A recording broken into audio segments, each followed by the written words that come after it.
Alhamdulillahi rabbil alamin wassalatu wassalamu ala rasuli Muhammad sallallahu alayhi wasallam, amma ba'd. Ndugu zetu waandishi wa habari, tumewakaribisha tena katika ofisi za Umoja wa Wahadhiri wa Kiislamu Tanzania maarufu kama UWAKTA hapa Mbagala Zakiem. Alhamdulillah, siku ya leo tumewakaribisha tukiwa tumetoka kulikamilisha tukio kubwa, tukio ambalo limekwenda kutengeneza historia katika taasisi yetu, tukio la mkutano mkuu wa kila mwaka ambao hata ujio wenu mnaweza mkawa mmepata picha kwamba leo wahadhiri wote, wawakilishi kutoka katika mikoa mbalimbali ya nchi yetu ya Tanzania wamekuja hapa. Ukiangalia kulia kwangu namuona mzee wetu Profesa Habibu Othman Mazinge. Wale ambao walikuwa wana hamu ya kumuona akiwa na vijana wake katika kulipeleka mbele ili gurudumu la kutangaza Uislamu, yupo hapa. Pembeni yake pale tunaye katibu wetu mkuu. Pengine mara nyingi katika press zile kadha wa kadha tukifanya mnaweza msimuone, lakini ni katibu wetu mkuu wa Umoja wa Wahadhiri wa Kiislamu Tanzania. Mzee wangu pale mbele ya katibu mkuu ni mwandamizi, anaitwa Sheikh Ramadhani Makwangu, ni katika wahadhiri wa miaka mingi sana. Yeye anatokea mkoa wa Pwani, lakini ni mzee ambaye ametulea na anatusimamia katika kazi hii. Lakini pale kakaangu alivaa kanzu ile ya blue, yeye ni shekhe wetu, yeye ni amiri wetu katika mkoa wa Mwanza. Hii inamaanisha kwamba nchi nzima katika kada ya uhadhiri ipo katika ofisi za UWAKTA siku ya leo. Anaitwa Sheikh Abu Jadawi, Sheikh Adam Ndaki, yeye ni kiongozi wetu katika mkoa wa Mwanza. Lakini ukiangalia kushoto kwangu hapa Sheikh Ibrahim Bakozi maarufu sana, lakini tuna mzee wetu pale Ramadhani Ndauga, yeye ni katika walezi na ni katika watu wa mwanzo kabisa miaka ya 2001 2002 waliotengeneza wazo la kuzaliwa kwa Umoja wa Wahadhiri wa Kiislamu katika nchi ya Tanzania. Leo tumepata sharafu katika waasisi wa umoja huu ambao tumekuwa tukiutumia kama chombo cha kutusafirisha katika kutengeneza mambo. Mzee wetu leo tupo naye pembeni kule, tunaye Sheikh Said John Edward, Sheikh Sharifu. Huyu Sheikh Sharif Said John ni mtu maarufu sana, lakini yeye ndiye mkurugenzi wetu wa fedha na utawala katika Umoja wa Wahadhiri wa Kiislamu Tanzania. Ni mtu ambaye anayafanya mambo mengi, ana mambo makubwa, lakini leo tupo naye katika mkutano. Nakutajia hawa watu, nataka uone uzito wa mkutano wa leo, wewe Mtanzania ambaye mara kadhaa labda ulikuwa ukisikia matamko ya wahadhiri wa Kiislamu katika nchi ya Tanzania ukidhani labda taasisi nyepesi au kuna ufinyu fulani katika, lakini nataka nikuhakikishie taasisi kubwa, ina ukubwa ule ambao pengine haujawahi kuutarajia, na jambo linapokuwa limefika katika vinywa, katika matamko ya wahadhiri wa Kiislamu, basi ni jambo la kitaifa, ni jambo la nchi nzima. Mwishoni kule katika waliokaa high table ni mzee wangu Abdul Karim Michael Fulano, yeye ni amiri wetu wa Umoja wa Wahadhiri wa Kiislamu Tanzania katika mkoa wa Singida. Na waandishi, wakati mnakuja mlikuta mkutano unaendelea, mmeuona huu ukumbi wote namna ulivyokuwa umejaa wahadhiri kutoka katika maeneo mbalimbali, na bado hapo sasa. Hata ukiangalia waliopumzika hapo, kwa sababu nafasi ni chache, hatuwezi wote kutoshelea huko mbele, au waliopumzika ni viongozi wakubwa wa Umoja wa Wahadhiri. Kuna maamiri kutoka Pwani, kuna maamiri kutoka Ruvuma, kuna maamiri kutoka Mtwara, kuna maamiri kutoka katika eneo mbalimbali, kutoka Manyara, kutoka kila eneo la Tanzania. Alimradi wote wamekusanyika katika eneo hili siku ya leo kwa ajili ya mkutano mkuu wa Umoja wa Wahadhiri wa Kiislamu Tanzania, na kile ambacho wanataka kifike kwa Watanzania ndio hichi ambacho kinafikishwa hivi sasa kupitia vyombo vya habari. Ndugu zangu waandishi, eneo la mwanzo katika maelezo ambayo nataka niyazungumze kwenu, nataka niwakumbushe. Unaona, tumekusanyana wahadhiri wa Kiislamu, tupo hapa kwa wingi wetu, wazee kwa vijana. Hawa wahadhiri wa Kiislamu nataka leo nyinyi mchukue, mlibebe ili jambo ambalo jamii ya Kitanzania huenda ikawa imeghafilika nalo, lakini jambo hili hakuna taasisi, hakuna eneo ambalo jambo hili linapata nguvu kubwa katika usimamizi wake isipokuwa ni kutoka kwa wahadhiri wa Kiislamu, na kusudia mchango wa amani katika taifa letu la Tanzania. Hawa wahadhiri mnaowaona hapa, mchango wao ni mkubwa sana katika kudumisha amani kwenye nchi yetu ya Tanzania. Hata mambo mengi yanapotokea, unapoona wapo kimya, maana yake wanakaa na kutafakari, kwa sababu wao ni chachu muhimu ya amani katika nchi yetu ya Tanzania. Basi watakapokuja kusema mbele yako, bila shaka tegemea utapata kitu ambacho ni sahihi mno katika kuimarisha, katika kuendeleza, katika kudumisha amani tuliyokuwa nayo katika nchi yetu ya Tanzania. Miongoni mwa vitu vya kujivunia abadan katika nchi yetu ya Tanzania, haitokuja siku usikie kuna vita ya kidini kwenye Tanzania. Hautokuja kusikia. Kwa nini hautosikia jambo hilo? Sababu ni wahadhiri wa Kiislamu katika nchi ya Tanzania. Wao wahadhiri wa Kiislamu Tanzania ndio watu ambao wamewazoesha Watanzania wasikie mambo rahisi, mambo makali, mambo mazito yanayohusu utofauti wa kiimani katika nchi hii, mpaka Watanzania sasa wameyazoea, wakang'amua kwamba kila mmoja anayo nafasi ya kuitangaza imani yake na yasiletwe madhara kwa mtu mwingine.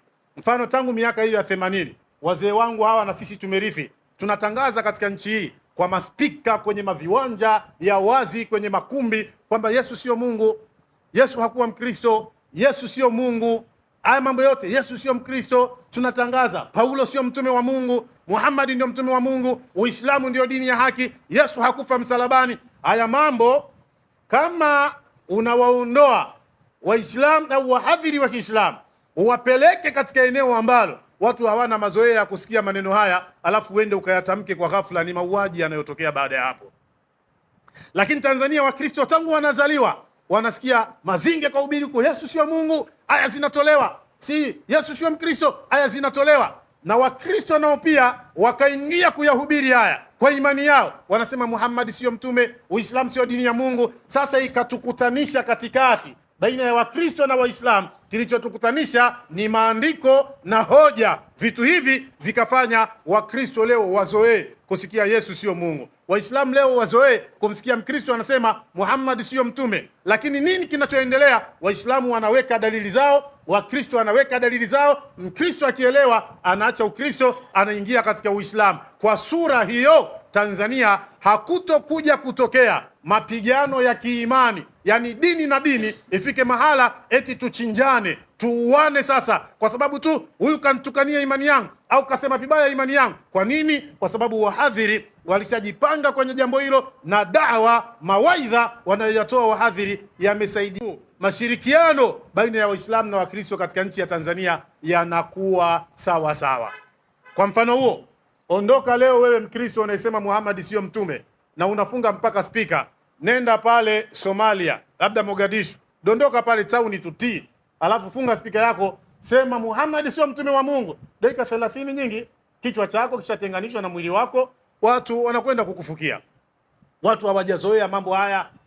Kwa nini? Kwa sababu hawajazoea kusikia maneno yale ya kidini wakati kwa wakati. Kwa hivyo sisi wahadhiri leo tumemaliza mkutano, tunakuja kusema nanyi kwa sababu tunajua nafasi yetu na tunataka jamii pia ijue nafasi ya wahadhiri katika amani ya Tanzania. Sasa basi, wakati haya yanaendelea, leo tunaizungumza Tanzania ambayo siku za hivi karibuni imepita katika hali fulani ambayo si njema sana. Hali hii ilikuwa inatengeneza bishara ya machafuko au maharibiko ya amani kwenye nchi yetu. Watu waliuawa.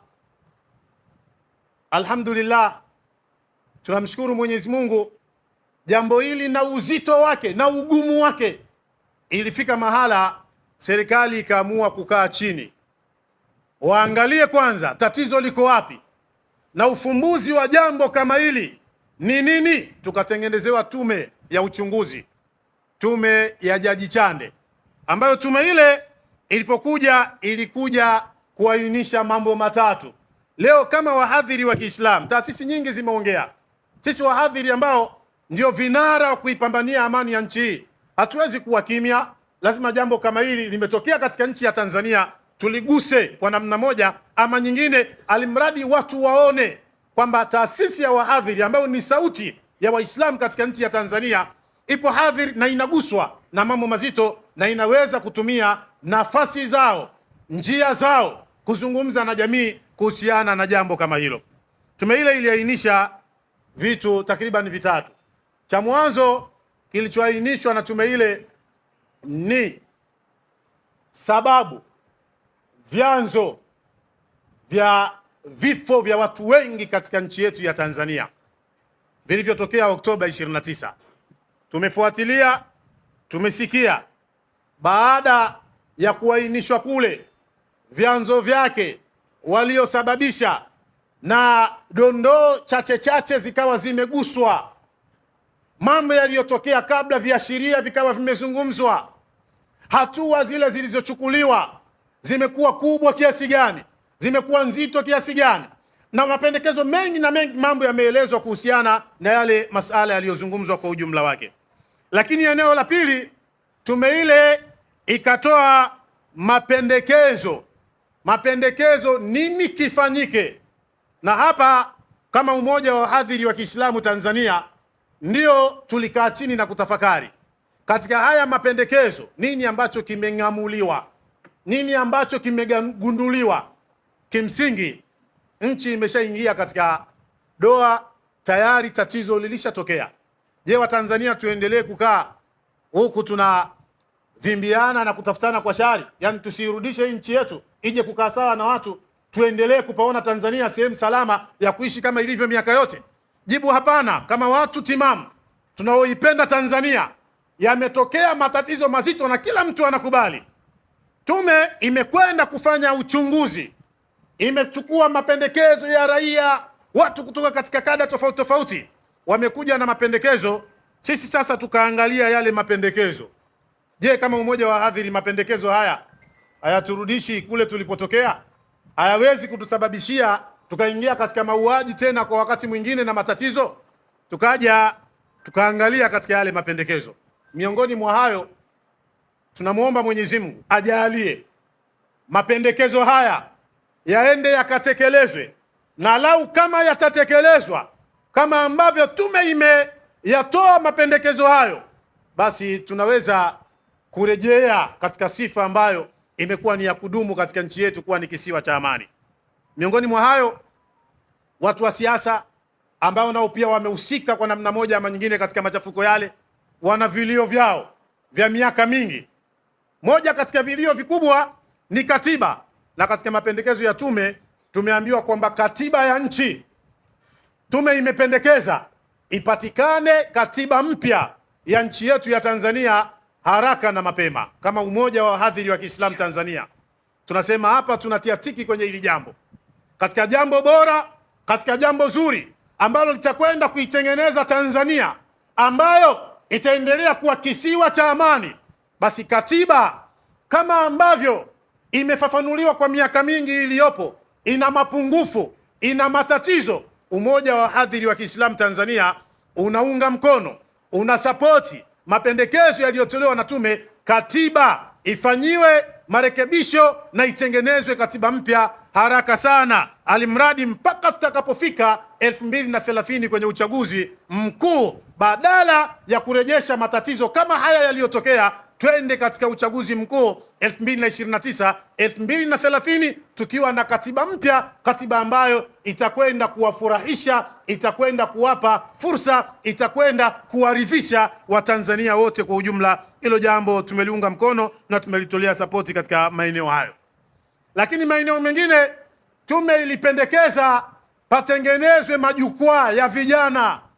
Ukija ukifuatilia matatizo ya Oktoba 29, kutopatikana maeneo sahihi ya vijana wa Kitanzania kutoa kero zao, kutoa malalamiko yao, kutoa maelezo yao, kumesababisha lile jambo kuchochewa kwa nguvu kubwa, kwa sababu mtu akikosa eneo la kuonana na waziri, la kuonana na maafisa, akasema zile zilizokuwa kero zake. Vijana wote sasa majukwaa yao wakayafanya ni Instagram, TikTok, Facebook, na huko katika TikTok na Instagram ndipo ambapo palipatikana hamasa kubwa na hamasa nzito mpaka nchi yetu ikaingia katika matatizo yale.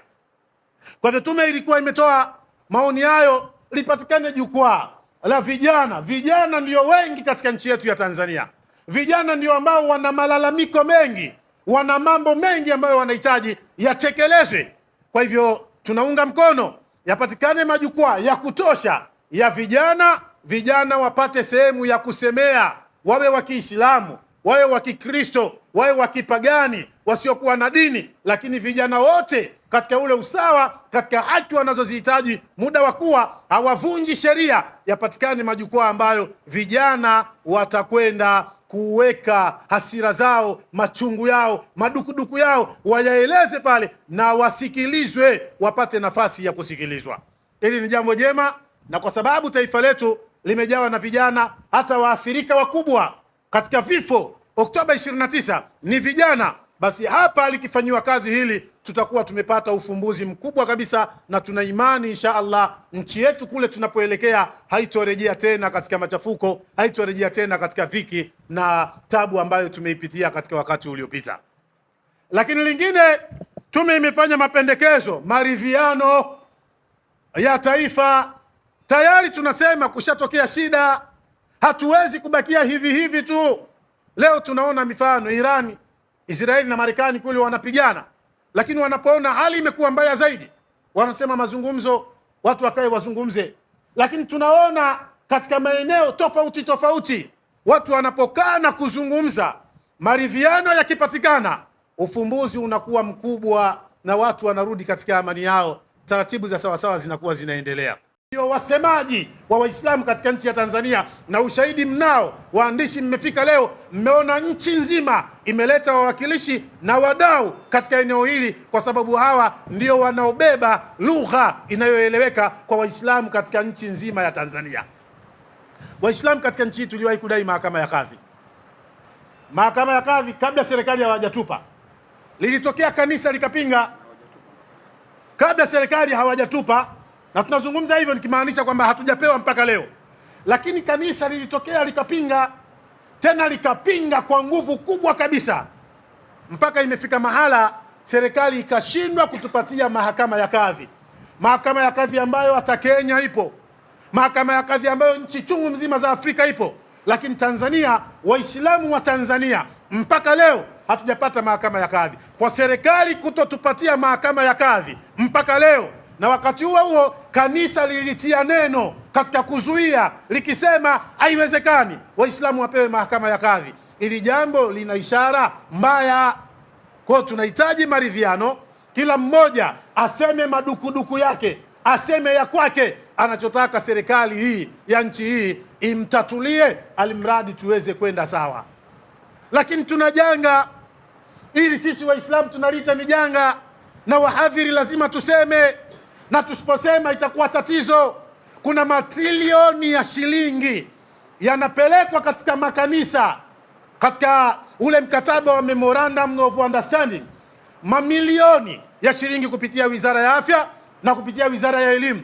Ili tumelizungumza katika miadhara, mzee wangu Mazinge walikuwa wanaongea tangu miaka ya 90, miaka ya 90, 92 mkataba umesainiwa. Kuanzia 93 wahadhiri wameanza kulalamika. Mkataba ule umewanufaisha kanisa Katoliki na Lutheran.